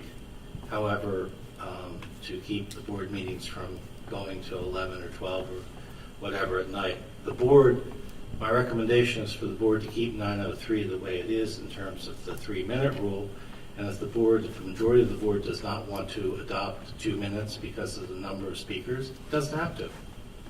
The board can say it's 3 minutes. But I can't think of language that would provide that 3 minutes is inviolate, especially since the board is able to amend its rules as it sees fit by majority action. So I would recommend that you keep it at 3 minutes and then just choose to vote against it if the administration or anyone else recommends a 2-minute limit. This is sort of off topic, but you reminded me that we also do still need to talk about having our policy more in line with the general practice of most organizations and Robert's rules, where if you want to amend or suspend your policies, that it takes a 2/3 vote. I think the majority vote that we require is insufficient, because when you want to do those things, it's an extraordinary case, and so you should have an extraordinary bench or mark to meet, and that should be 2/3. That's a topic for another day. That's a topic for another day. Because I know, but I wanted to get it out there because I forgot. I appreciate it. Just like you, Ms. Cullen, if I don't say it, I forget it, so that's fair. Well, with regard to this policy, is there a reason why we have to keep that green paragraph in there? If it's not, it seems like it's just can be taken out. Which right? green paragraph? The first one. The It conflicts with number 4. And then the second thing was what Ms. Spanis-Clemens indicated. We did discuss at the meeting, and I thought we all had agreed that it made more sense to have that sign-up sheet and somebody just go down there and pick it up at the end of the meeting and bring it up. So I thought we were going to try to incorporate that into the policy. We did discuss that at the committee level. The conversation we had at the committee level had to do when there were multiple committee meetings on the same night, and that we were leaving the later committee sign-up sheet up there. We didn't talk about the board night. All right, there was not formed consensus about, it's really number 5 under guidelines that Ms. Spanis-Clemens is talking about in terms of whether you have to pre-register to speak. We're talking about at the end. You obviously have to pre-register to speak at the beginning, because it happens pretty much right at the beginning. But the question is at the end or not. I've put our committee meetings and this meeting together in one and the same, because I think it does make sense, because you don't know if there's a topic that you want to speak to. And I know that there's some people that just sign up automatically, not sure whether they're going to have to speak. And if nothing comes up, then they say, no, I'm going to pass. But it would seem to be more efficient to have the sign up at the end, just pull it up and go from there. So what you're saying is you don't want to allow people who didn't sign up to speak at the end of the meeting? No, he's saying No, I'm saying that we want to allow the opportunity for people to sign at the end. Like, I agree with what you So said. you're saying have a second sign-up period, that's what you're saying? Well, like we do right now, we have 2 sign-up sheets. It would just be 2 separate periods then, right, for those 2 separate sheets. Understood, but what we require right now is you have to sign up for both comment periods at the beginning. I agree. That's what I said. It doesn't make sense because everybody. He agrees with you, Megan. He's saying leave the All right, well then, sheet. as far as that green language, should we change that to may based on the presiding officer, or take it The out? existing language, I think, is fine. And it's a de minimis change to just strike that green language and approve it for a first read, knowing that's coming back to you guys later. And I think Mr. Wurz makes a reasonable point that, again, the language in Section 3 and Section 4 that's in the policy in front of you that's on the agenda, I think pretty well addresses the 60-minute issue. It's what you've been living under. Okay, so I will modify my motion for policy, to pass policy 903 for first read with, while removing that line, The first green section. that first green line in the policy, as well as modifying the number 5 in the policy to include a second sign-up period for the second public comment that can be, where community members can sign up until the end of that meeting. Okay, that's the motion. I can second that. Let's do it. Motion has been made and seconded, so this is for first read for policy 903. Comments, questions? All right, we're done. Repeat that horse. All those in favor? Aye. Opposed? Motion carries.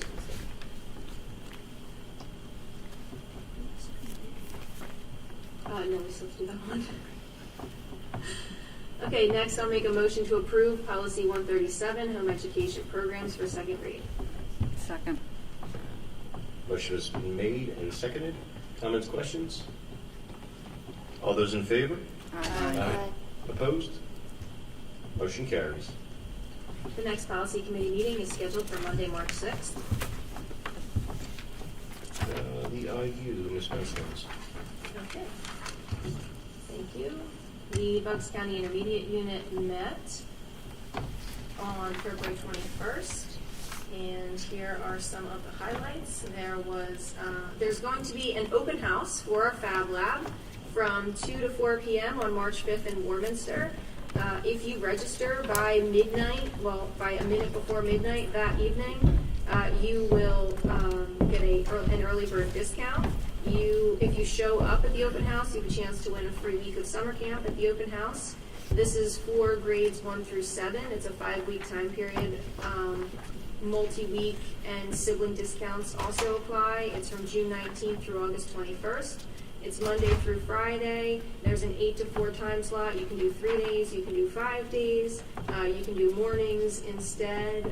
They also have some evening opportunities. They have morning opportunities for parents who are working, a 7 to 8 and a 4:30 to 5:30 p.m. All of the courses are taught by certified master STEM teachers and administrators. And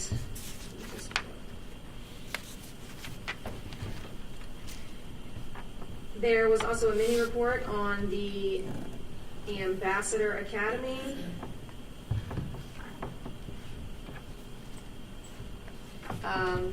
Which is to enhance leadership abilities of anyone who's put into that Ambassador Academy, which we've used as well, and it's available to all IU employees.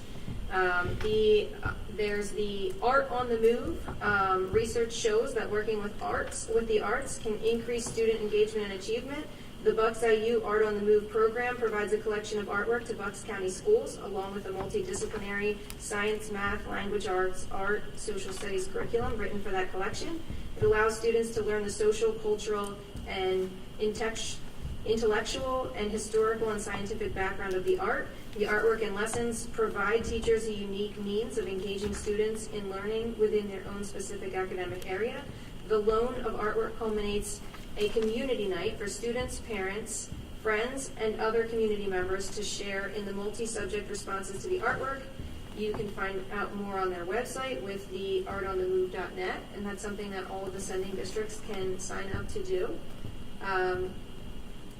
We also have the preschool early intervention programs that are implemented through the intermediate unit, and they use play activities and themes to develop and practice a wide variety of skills. They shared some little learners that were painting a winter scene while developing pre-writing skills by practicing making strokes and circles.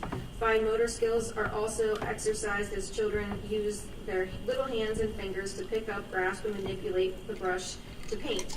The children also get to practice language and vocabulary through a discussion of colors, identifying the tools being used, and needing to request items. Keeping children interested and engaged makes learning fun. There was also a transportation mini report, and that mini report deals with the transportation department that they have. They also provide the transportation for all of our early learners as well as kids with early intervention. The districts also subcontract out through the IU for some of those additional pieces.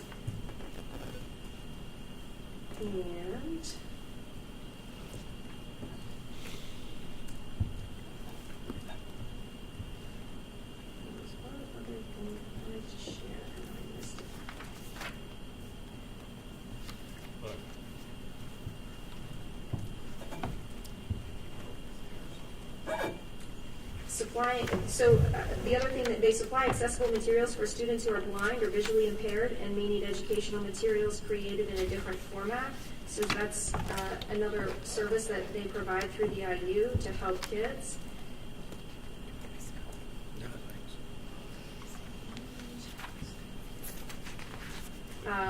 The PA Training and Technical Assistance Network also recently created a video of a panel discussion led by difference makers in the field of teaching students who are blind or visually impaired.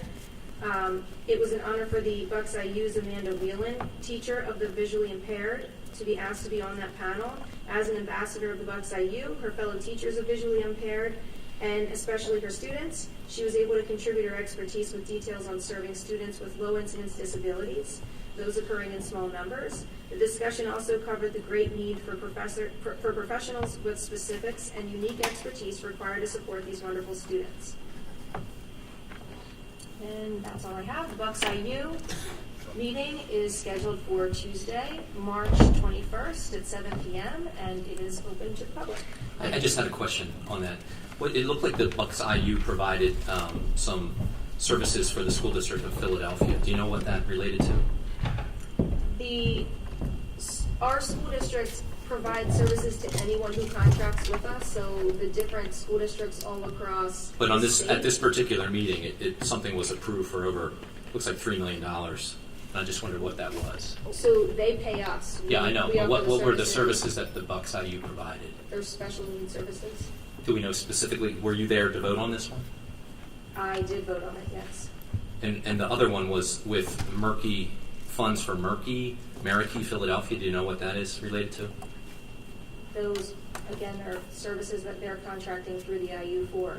We provide services and they pay us for it. This looks like it's some sort of revenue, some sort of sharing agreement.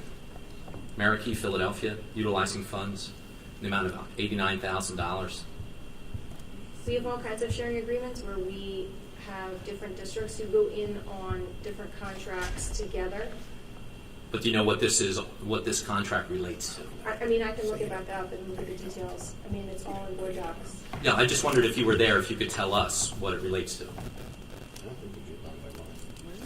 No, I mean, they don't read it to us. But it actually says that you voted on it, which is interesting to me. But it said that it was approved, and it says approval of emergency assistance for non-public schools, use of funds agreement with Merckey Philadelphia. So I just wondered what that was. Do we know what that is? Do we know what it is? Yeah, I mean, it's. I can look into more details for you. But were you there when they voted on this? I participated in the meeting. How did you participate? And I voted on all of it. Okay, if you voted on this, I just want to know what it is. I'm moving on. Moving on. Thank you, Ms. Dennis Lemons. Moving on to the Upper Bucks County Technical School. Mr. Cormack, please. Thank you, Mr. Rice. First off, I just want to say that congratulations to the Skills USA District winners. Penridge had 18 first place. 6 students were in second place. 2 were in third place. The 18 students that were in first place will be moving on to statewide competition. So congratulations to the students. Looking at that, we had 7 placements, students working in 7 different companies within Bucks County. We also have, congratulations want to go out to Troy Kirkwood. He was named the February Student of the Month for the for the Votech School. He's an honor student, received Outstanding Student Award for levels 1, 2, 3 in his program, and he's inducted into the National Technical Honor Society this year. One of the key things here is Troy works 5 to 6 days a week in the food and nutrition department at Doylestown Hospital. He is responsible for placing and delivering orders for patients in the hospital while paying particular attention to each patient's necessary requirements. After graduation, Troy plans to go into the workforce as a graphics communication career. Congratulations, Troy. Great job. And this is the reason why we're seeing so many companies in the Upper Bucks region look towards the tech school for future employment. So I'm really proud of that. And to address a comment at a couple meetings ago, I just want to let the board understand that we are going to do our financial review. We had one this past at the JLC meeting. We go for a second review this next month, and we will be able to provide our financial report to the board in March. So I think I want to make sure the board understands that, and that's the direction we're going based on the comments that we've had at the last meetings. we're looking at our next scheduled meeting for the Bucks County Technical School is March 16th at 2023. Thank you, Mr. Cormack. Moving on to Offenders Area Coordinating Committee, Ms. Kaczynski. Just one update from the group. They provided an update that the recently enacted firefighter training bill, Act 155, permits youth 17 years and over to train in interior fires, as well as Senate Bill 114, passed by Pennsylvania Senate, allows schools to offer firefighter and emergency service training as credit-earning courses. So I'll pass that information along to Dr. Scheid for further consideration. And then for the Penridge Community Education Foundation, work continues preparing for a lovely evening on Tuesday, April 25th at the Sellersville Theater. At our last committee meeting, the award winners were chosen, and sponsors for the event to continue to commit their support for the event. Last week, the RAM was generous enough to hold a dine and donate, and on March 27th, the PERC will hold a dine and donate event. A portion of those proceeds go to the Education Foundation. So please mark your calendars for March 27th at the PERC, and then April 25th at the Sellersville Theater. There's the next meeting, Zoe? Oh, I'm sorry, yep. The next PCEF meeting is scheduled for Thursday, March 2nd, and the coordinating committee is scheduled for Thursday, March the 23rd. Thank you. All right, moving on, any old business? Yes. I guess it's old, it's old business, not that was discussed at, but it's old business for the board. I thought it was interesting that Mr. Hartrank was here tonight talking about the importance of inclusion, because that's something that I wanted to talk about tonight myself. There's a lot of conversation in the community about division on the board and bringing people together. And I just wanted to say that from my perspective, we do have people who want to work together on the board. We've been asking about having the board retreat. We usually have a board retreat every winter to develop our board norms, do a little team building, improve morale, what have you. And we haven't had that yet. And I've asked and I've not gotten an answer as to when we will be doing that. And I think it's important for us, not just for, getting past that division, but also on, again, the inclusion. We have a lot of committees for the board, but yet we have poor representation amongst those committees as far as who the members are. We have the same people serving the JOC, the IU, the contract negotiating committee. I asked a question because when North Penn Water Authority was at our facilities meeting last time, the gentleman who came to speak to us said it would be nice to have just a couple of board members to speak with to work through some of these details and questions that we have about their proposal. And the response from Mr. Rice was, oh yes, we've already talked about that. And I've asked if people have been appointed who those people are, because I would definitely be interested, and perhaps others would be as well. So at any rate, like I said, I think that if we are going to talk about inclusion and talk about fixing the division or getting rid of the division of the board, that all of these comments about bringing people together, hearing from all people, considering all points of view, you have to come to the table to hear other people's points of view, and that's not happening. And in fact, we've had just recently, a group met, we made a decision, and within minutes or hours, I asked, but I couldn't get the answer to this question of when the decision made by the group was changed without consulting other board members.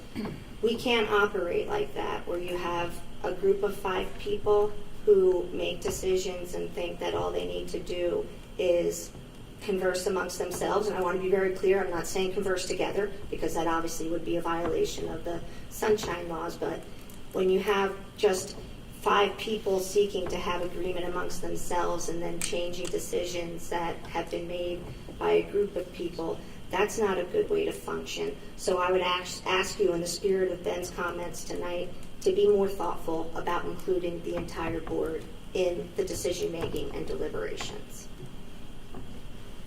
I would just say that board members should ask legitimate questions instead of just trying to waste people's time giving a whole litany of 50 million questions just to try to suggest that they're not answering them and personally attacking people at meetings. That might be a great way to extend the olive branch.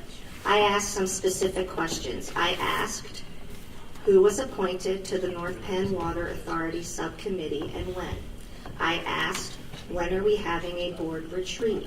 That's not a litany of gotcha questions. I know you're very familiar with that because that's something you like to do, but that's not what I have been doing. I've asked legitimate questions. I have not attacked anyone, but I've not gotten an answer. So please don't characterize what I've been doing as attacks on people because they're not, and I'll show everyone the emails where I've asked the questions. Are we allowed to make a motion to move on from old business? Is that a thing? Unless there's any other on the floor, so moving on. Yeah, I would like to make one brief comment, because I do take a little of offense. I'm pretty open about how we run our committee meetings. And Ms. Collin, I'm really sorry that you weren't listening to this particular session of the last committee we had on facilities, but I specifically gave the board a group of individuals that could meet with the company. It was Dr. Bolton, Mr. Dobbert, facilities Fatsella, and David and myself, because you can't have any more than so many people at a meeting. And that was specifically stated at the meeting. So I did make sure that was brought out. You sat at the meeting across from me. So I made the statement. I think everyone heard. What I asked was when the decision was made and why not all board members were asked if they would like to participate, because when we had these conversations in the past, I have expressed interest in doing that. And when you look at the board, when you look at the list of board members serving on committees, it is obvious that the same people are being selected. And when you have the same people doing all of the, serving in all of those committee roles, and you have others that aren't included, that just serves to perpetuate the lack of cohesiveness, I guess, when the lack of communication, because it's operating. And you can't argue that there are times when, we don't get information until we're sitting maybe up here. So it wasn't asked of all board members if they wanted to participate. It was presented at the facilities meeting that the decision had been made, and all I asked was, when was the decision made? Okay, well, we're going to end it right here. The decision was made basically 3 or 4 days before that. I had long conversations with Mr. Dauber. I did talk to Dr. Bolton about it. I wanted to make sure we had people at the meeting that understood what it is for a development project. Not one from an education base. This is from a physical development project. I felt the people that I chose were the right people to be there. There was no reason to have one or the other not consult anybody else.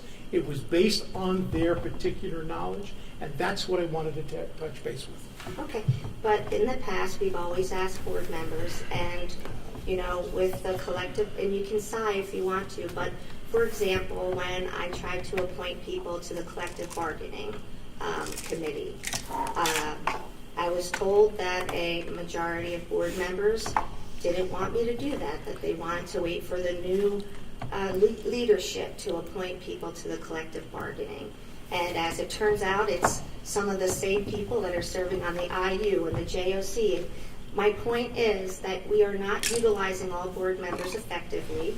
We're not including all board members. And basically, it's just lip service to say that we want to hear from all people and consider all opinions when we don't include everyone, or when we have everyone present and we make a decision, then later on, unbeknownst to the rest of us, a decision is changed and we find out, after the fact, after that decision was changed, when it was a whole group basically participation, and then the decision was changed without even informing other board members of the possibility of a change. That's all I'm saying. That if we're going to say that we want everyone to be together, still haven't gotten an answer on the question of when we're going to have the board retreat to establish our norms. and it's March, so it's getting pretty late to have that, but All right. that was the point. Moving on to new business. Okay. Thank you. No new business? I just wanted to ask, I saw Mrs. Cheekin's response to the email about our executive session last week, so I'd just like to ask that we reconvene as quickly as possible and rediscuss that. I agree. I would agree also. We're doing a little too much micromanaging. So the board members can request an executive session if they wish to request one for a reason that is appropriate. There are 3 members of the board that have requested it.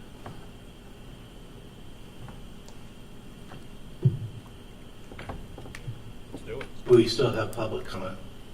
That is And we correct. still have the rest of the meeting to get through. That is correct. We're in new business. Moving on to public comment. Next up, we have Lee Rush.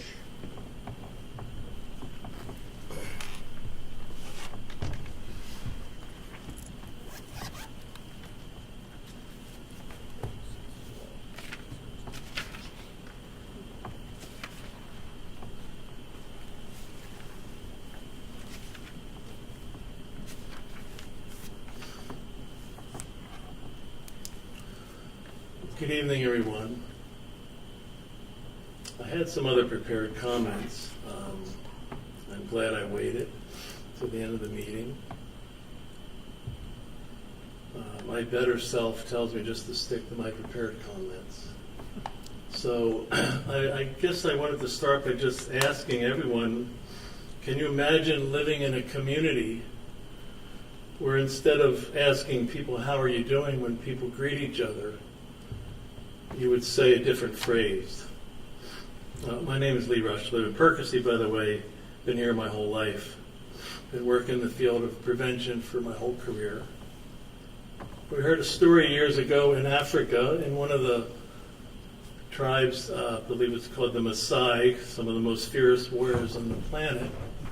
When they greet each other, they have a phrase, they say, Kasaya Ngera. And what Kasaya Ngera means is, how are the children? You might have heard this. And unless they hear back from another member of their tribe that all the children are well, they'll stop all business and talk about how are the children. It always inspired me to hear that story, that people truly believe that their job as adults is to always be asking how are the children.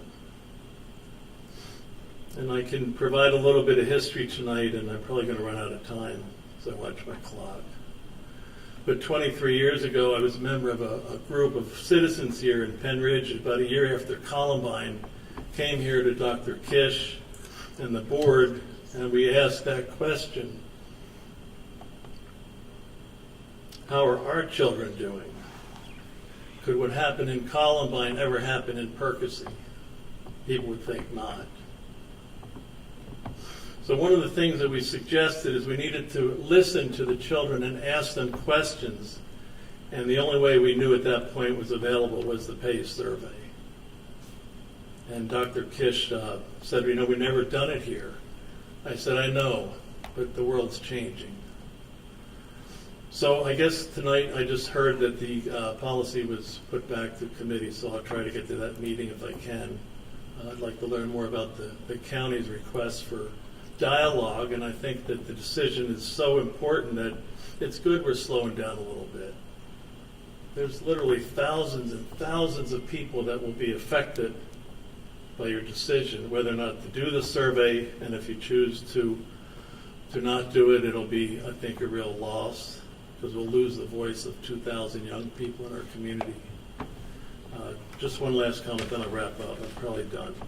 Mr. Russell asked some very good questions last month. Questions like, is it any benefit to our community? Is this survey beneficial to Penn Ridge? And how do we know kids are honest? They just fool around? And if we don't use this survey, is there other ways we can get data? Do kids really answer it honestly? Ms. Cullen asked questions like, are these questions appropriate for children? Mr. Rush, I if know, you could I'm just done. Give me summarize. 10 seconds, Sure, of I'll be course. done. Thank you, Mr. Miller. So let's just slow down and hopefully we can have more dialogue and come to a resolution that we can really ask each other here, how are our children? And we'll have more information to answer that. Thank you for listening. Thank you. An executive session was held on February 2nd, 2023 to discuss a legal matter regarding potential litigation. February 13th, 2023 to discuss a confidential student matter protected by law, and February 22nd, 2023 regarding confidential staff matter and potential litigation. The next school board meeting is scheduled for Monday, March 27th, 2023. Mr. President, at the request of 3 members, we'll be going into executive session for personnel and litigation matters. Thank you. Can I get a motion for adjournment? So moved.